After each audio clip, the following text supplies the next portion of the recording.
When I was young, my family lived overseas. I lived in Indonesia for a few years. And my mother, she didn't have the money to send me where all the American kids went to school. But she thought it was important for me to keep up with an American education. So she decided to teach me extra lessons herself, Monday through Friday. But because she had to go to work, the only time she could do it was at 4:30 in the morning.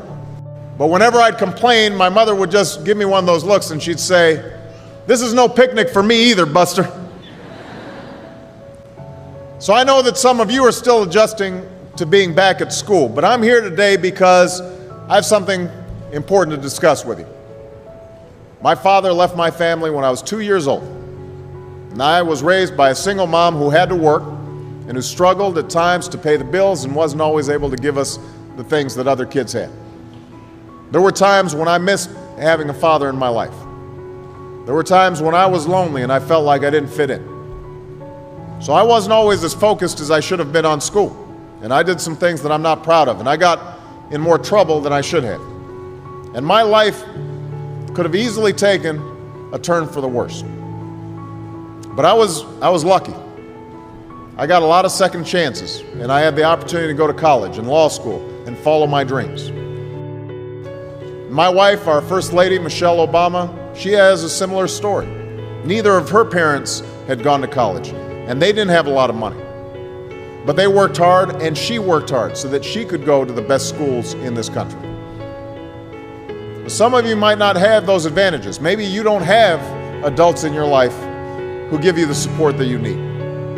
Maybe someone in your family has lost their job, and there's not enough money to go around. Maybe you live in a neighborhood where you don't feel safe, or have friends who are pressuring you to do things you know aren't right. Maybe you could be a great writer, maybe even good enough to write a book or articles in a newspaper, but you might not know it until you write that English paper, that English class paper that's assigned to you. Maybe you could be an innovator or an inventor, maybe even good enough to come up with the next iPhone or the new medicine or vaccine, but you might not know it until you do your project for your science class. Maybe you could be a mayor or a senator or a Supreme Court justice, but you might not know that until you join student government or the debate team. And no matter what you want to do with your life, I guarantee that you'll need an education to do it. You want to be a doctor or a teacher or a police officer? You want to be a nurse or an architect, a lawyer or a member of our military? You're going to need a good education for every single one of those careers. You cannot drop out of school and just drop into a good job. You've got to train for it and work for it and learn for it. And this isn't just important for your own life and your own future.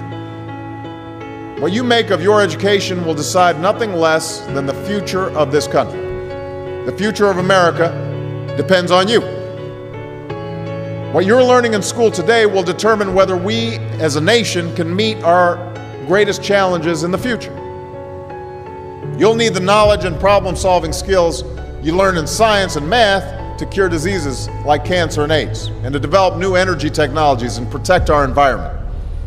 You'll need the insights and critical thinking skills you gain in history and social studies to fight poverty and homelessness, crime and discrimination, and make our nation more fair and more free. You'll need the creativity and ingenuity you develop in all your classes to build new companies that will create new jobs and boost our economy. We need every single one of you to develop your talents and your skills and your intellect so you can help us old folks solve our most difficult problems. If you don't do that, if you quit on school, you're not just quitting on yourself, you're quitting on your country. Now, I know it's not always easy to do well in school. I know a lot of you have challenges in your lives right now that can make it hard to focus on your schoolwork. I get it. I know what it's like. But at the end of the day, the circumstances of your life, what you look like, where you come from, how much money you have, what you've got going on at home, none of that is an excuse for neglecting your homework or having a bad attitude in school. That's no excuse for talking back to your teacher or cutting class or dropping out of school. There is no excuse for not trying. Where you are right now doesn't have to determine where you'll end up. No one's written your destiny for you. Because here in America, you write your own destiny. You make your own future. That's what young people like you are doing every day all across America.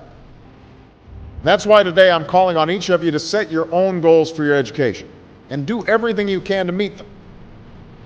Your goal can be something as simple as doing all your homework, paying attention in class, or spending some time each day reading a book. Maybe you'll decide to get involved in an extracurricular activity or volunteer in your community. Maybe you'll decide to stand up for kids who are being teased or bullied because of who they are or how they look. Because you believe, like I do, that all young people deserve a safe environment to study and learn. Maybe you'll decide to take better care of yourself so you could be more ready to learn. But whatever you resolve to do, I want you to commit to it. I want you to really work at it.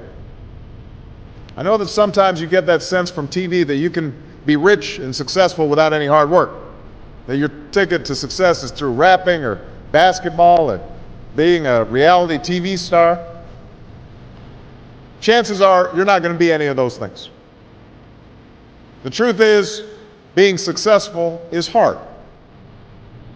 You won't love every subject that you study. You won't click with every teacher that you have. Not every homework assignment will seem completely relevant to your life right at this minute. And you won't necessarily succeed at everything the first time you try. That's okay. Some of the most successful people in the world are the ones who've had the most failures.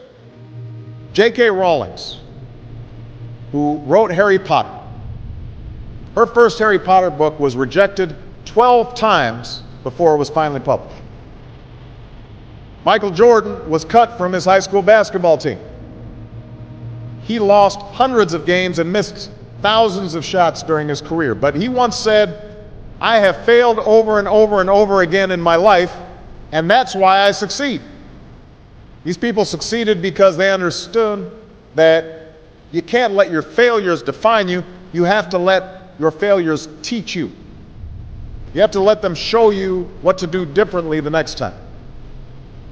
So if you get into trouble, that doesn't mean you're a troublemaker. It means you need to try harder to act right. If you get a bad grade, that doesn't mean you're stupid. It just